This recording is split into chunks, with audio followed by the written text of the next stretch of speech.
الحمد لله نحمده ونستعينه ونستغفره ونعوذ بالله من شرور أنفسنا ومن سيئات أعمالنا. من يهده الله فلا مضل له ومن يضلله فلا هادي له، ونشهد أن لا إله إلا الله وحده لا شريك له، ونشهد أن محمدا عبده ورسوله. أما بعد فأعوذ بالله من الشيطان الرجيم. بسم الله الرحمن الرحيم.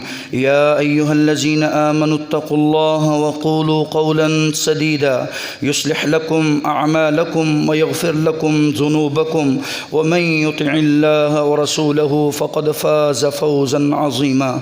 أما بعد فإن خير الحديث كتاب الله، وخير الهدي هدي محمد صلى الله عليه وسلم، وشر الأمور محدثاتها، وكل محدثة بدعة، وكل بدعة ضلالة، وكل ضلالة في